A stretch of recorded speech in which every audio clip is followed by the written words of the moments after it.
Так, прямой эфирді жүргізөлі. Өтө күлкүлүү нерселерге. Кимдин троллдору болду экен, кимдин фейктери болду экен, ошолорду көрөлчү. Кимдин фейктери, тимеле группалардын баарында тимеле мени звезда алып салып турго. Ана көрөлү, ким кире атат. Так, эки киши эфирде, саламатсыздарбы? Так, бөлүшүп койсоңуздар. Түз эфир, 1 май район сотту. 4 киши эфирде. Чолпон Жусуп, салам алейкум. Кандайсыңар? Так, 8 киши эфирде. Түз эфирде бөлүшүп койсоңуздар, эфирде көрүп болсун. Азамат Бекчүрөев, ассаламу алейкум. Так, 9 киши. Чолпон, ассаламу алейкум. Жеңиш Инаятов, ассаламу алейкум. На 11 киши эфирде дагы кичине баштайбай туралы кичине. Саламы Будайчиев Бакыт, ассаламу алейкум. Орозо кабыл болсун. Рахмат, чоң рахмат силерге. Бир чогуу орозоңор кабыл болсун. Аллахым силердин сураган тилектериңер силерге Кудайым насип кылсын. Качкын Абдыкадыров, ассаламу алейкум. Какие салам, ден сол жашы. Кудай шүгүр, Чолпон Жусуп. Качкын Абдыкадыров, ассаламу алейкум. Алмаз, ассаламу алейкум. 17 киши эфирде, кичине дагы бөлүшүп койсоңор, эфир көрөк болсун. Мени ушу сотрудник милицияларды защита кылып атсам, ошолорду темеле мени группаларда боктоп, жамандап, целенаправленно эмес бир. Ошону мен эметип аттыр, ошол боюнча кичине мындай толуктомо берип коеюн. Маалыматтарды жакшы. Алмаз, Гена Лесничий, ассаламу алейкум, привет, дорогой. Омин, ака. Дөлөн Кожокелдиев, салам алейкумдар. 22 киши эфирде. Азыр мен ошо 1 май райондук соттомун. Азыр санкция болот, ошол санкцияга келгенбиз. Ошол санкция боюнча азыр эфирди жүргүзөм. 21 киши эфирде. Азыр өтө мындай кызыктуу нерселерди айтып берем. Дагы бөлүшүп койсоңуздар эфирде. Талай Курманбек, салам алейкум. Долот Кожегелиев, салам алейкум. Нурлан Эгембердиев, салам алейкум. Талай Курманбеков, ассаламу алейкум. Азыр 1 май райондук сотту. Азыр санкция болот. Ошон үчүн 1 май район соттунан түз эфирди азыр жүргүзүп силерге түшүндүрмөлөрдү берейин деп чечтим. Анткени бул таң калыштуу Садыр Жапаров колдоо группасынан эле мени тимеле группалардан тыйым эле укмушуп атат го. Тити Марат Уралиев эмне иштеп атасыңар, вообще түшүнбөйм да. 33 киши. Нурман Макомбаев, салам алейкум. Элида, саламатсызбы? Жазира, саламатсызбы? 3 опера боюнча. Именно ошол 3 опера боюнча. Саламатсызбы? Арман, привет, дорогая. Как дела, Арманчик? 33 дагы бир бөлүшүп койсоңуздар, урматтуу достор, бөлүшүп койсоңуздар дагы. Анан баштайлы. Эми азыр могу жерде 33 болуп атат, эми калгандары кошулар. Азыр ошол эфиримди баштайм. Саламатсыздарбы, Facebook колдонуучулар, достор. Азыр соц тармактарда өңгөчөсү эмнегедир билбейм. Садыр Жапар колдоо группасында тимеле ар бирөөсү мени боктоп тимеле итакмактын баарын чыгарып атат. Бул милицияларды эметип атат, бул коррупционерлер, бул шакалдар, аларды жактабаш керек, тынч керек, мынчы керек деген ушундай бир кызык сөздөр чыгып атат. Ошондо ошол группадагыларды ушулардын баарын жазып аткандын баарын тексти бир. Байкап койсоңуздар. Бүт баарын тексти бир. То есть бир текст түшкөндө дагы кимден түшкөнүн түшүнүп атам. Тиякта кер бийликтин фейктери долтурат, бирок ошол бийликтин фейктерин айтып коет элем.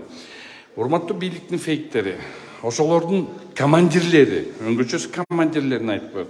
Силер наоборот азыр биякта бийликти сактап калбай, наоборот бийликти силер жаман көрсөтүп атасыңар.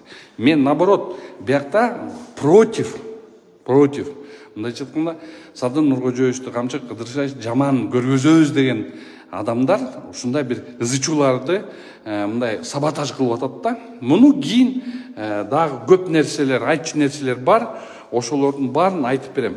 Мен азыр кимдер менен учурашпай калсам, баарыңарга ысык салам, баарыңарга жасам. Ошон үчүн бул жерде кече ГКМБнын пресс-службасы эртелеп эле 3 оперативный сотрудник кармалды деп туруп жазып атат.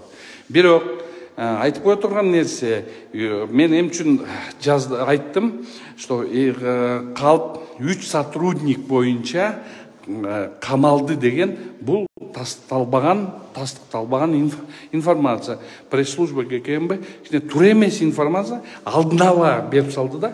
Ошол алдын ала берип салган соң ушундай туура эмес сөздөр, маалыматтар кетти. Действительно, 3 сотрудник 1 май районунун уголовно розыском сотрудники 3 ГКМБнын зданиясына алып келинген. Ошол жерде просто экөөнүн аты окшош болуп, ошону просто экөөнү алып келген. Бирок ГКМБнын сотрудниктери, төргөчүлөрү абдан туура иш кылды. Ошол иште деген, наоборот, ошо төргөчүлөр тастыктады. Ким ошо эки аты окшош жигиттердин арасынан кимиси ким экен деп. Анан ошолордун бардыгын тастыктап туруп, ГКМБнын төргөчүлөрү токтом чыгарып туруп, бул деген бул допрос кылды. Допросто бул тастыкталды, что бирөө туура эмес алып келингенин тастады. Анан кийин кечирим сурап туруп, кете бериңиз, сизде эмес жок деп. Ошон үчүн ГКМБнын сотрудниктеринен биякта мындай күнөө санаш төргөчүлөрүнөн күнөө кылыш туура эмес. Мен тараптан да күнөө кылыш туура эмес. Анткени ошол жактан ошол жигиттин бирөөсүнүн просто бул экөөнүн аты окшош болгон үчүн эле келгенини төргөчүлөр тастыктады и кетирбейди. Все. Поэтому 2 сотрудник камалды. 2 сотрудник камалды. Бирок бул 2 сотрудниктин камалганы бул да өтө мындай. Дагы жакын арада түз эфирлерди көрөсүңөр. Кудайым буйрса жакын арада мен ойлоп атабыз азыр. Жакын арада бул иш боюнча абдан чоң түшүндүрмө беребиз. Түшүндүрмөнү пресс-конференция аркылуу беребиз. Ошол жерде бул иш мындай биякта юридический сөз менен айтканда соттук судебный эмеси жок. Бул мындайча айтканда судебный перспектива жок иш. Биякта мындайча айтканда дагы айтып кетсек болот. Бул ишти териштирүүлөр жаңы эле башталып атат. ГКМБнын төргөчүлөрү мындай жумушту мындай мыйзам чегинде өткөзүп атат. Бирок бул иш боюнча дагы көп фактылар чыгат. Ал фактыларды биз даярдап атабыз. Ал фактыларды азыр айтпайбыз. Анткени мен бул фактыларды айтканга укугум жок. Бирок ушунун баарын ачыкка чыгарабыз. Биякта бул жигиттердин, бул оперативный сотрудниктердин кыймыл аракеттеринде кылмыш курамы жоктугун Кудайым буйрса далилдеп беребиз. Бул боюнча дагы эфиримди карап тургула, YouTube каналымды карап тургула. Ошо YouTube каналымда бүт доказать этип беребиз. Бул экинчи маселе. Үчүнчүсү бул могу жерде ошол соц тармактарда ошол Алга Садыр Жапаров деген Садыр Нуркожоевичтин именно эмнегедир түшүнбөйм да. Именно Садыр Нуркожоевичтин колдоо группаларында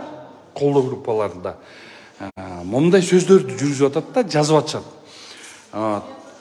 Бул менттерди жактабаш керек, шакалдар деген сөздөр чыгып атат, жазылып атышат ошол соц тармактарда. Анан кийин алар коррупционерлер, милициялар бар тигинде, милициялар бар мындай дейт. Мен жактоочумун. Бизде Кыргыз Республикасынын конституциясында 53-чү беренеде, ошо акыркы конституцияда так жазылган. Кыргызстандын ар бир жараны юридикалык жардамга муктаж болсо, ошол муктаждыкты биз адвокаттар же мамлекет гарантированный государственный юридический биз бардыгыбыз любой Кыргызстан жараны ким болбосун, биз ошонго жактоого, алар жактоого барыш керек. Мына азыр бияктан жазып атасыңар, тет жерде милициялар киши эмес, тиндей мындай деп ушу ар кандай бир саск сөздөрдү эметип атасың.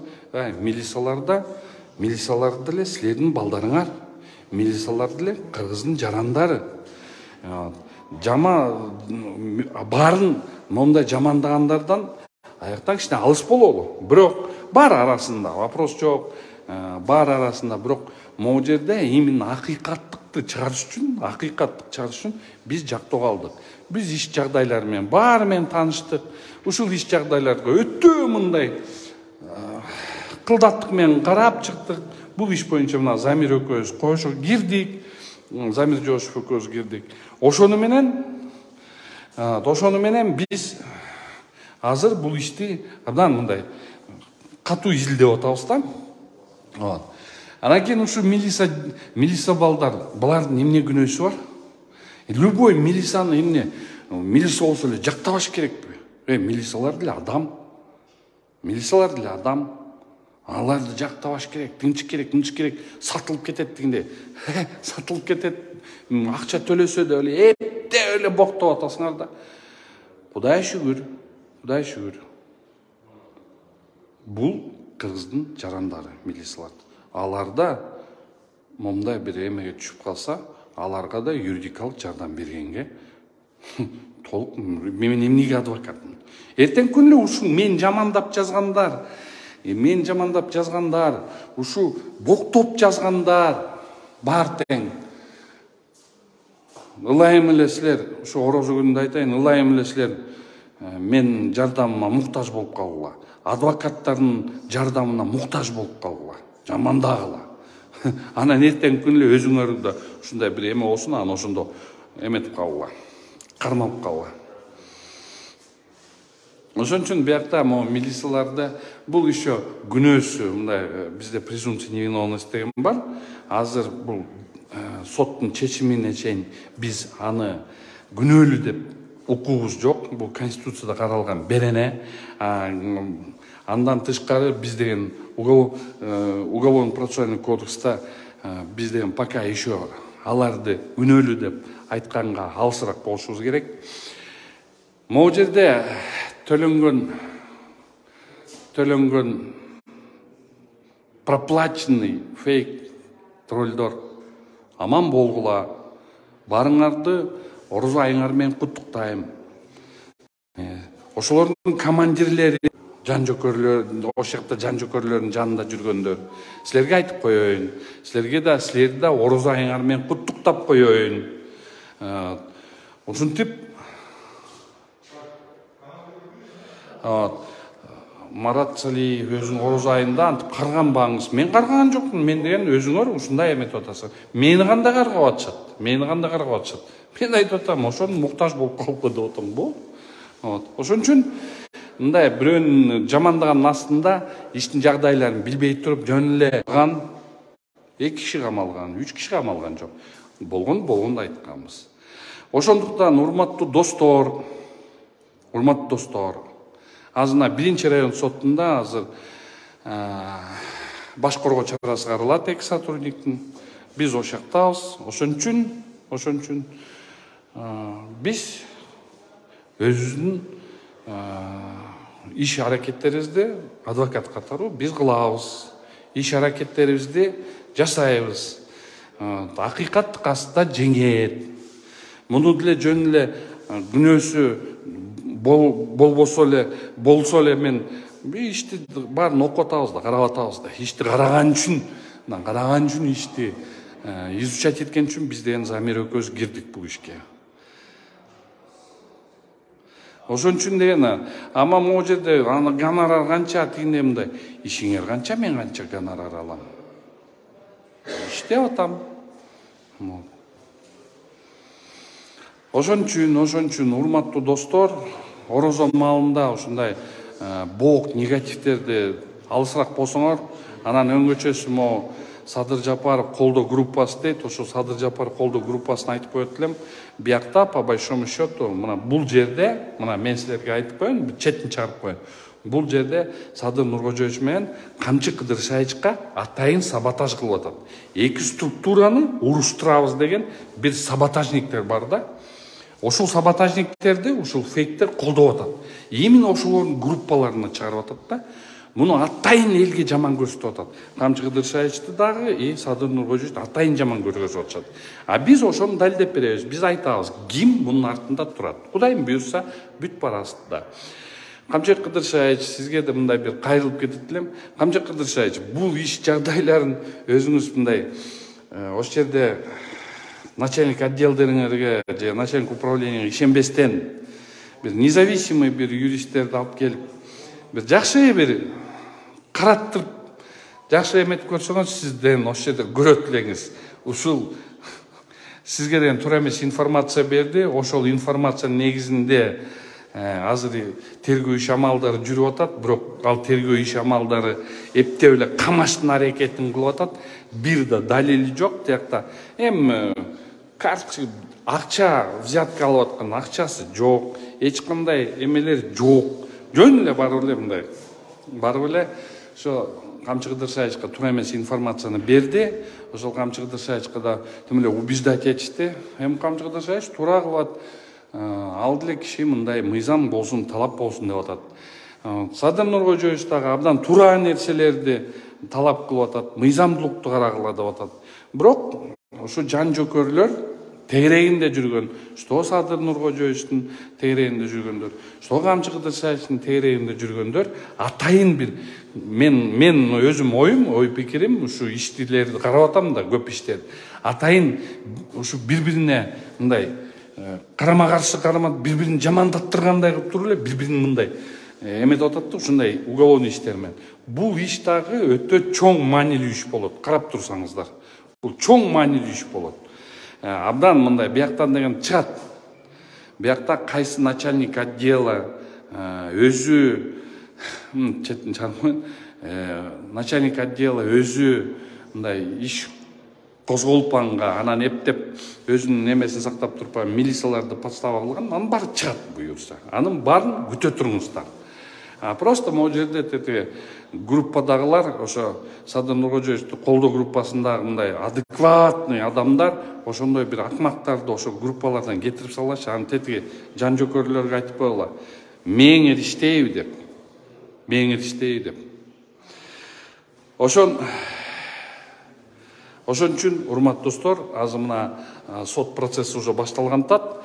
Эки төргөчөнчө, конечно, оор беренелерди койду. Ар беренелерде бир дагы далил жок беренелерди койду. Но бирок муну баарын тергөө амалдары өтүп атканда ошондо Кудайым буйрса көрөбүз.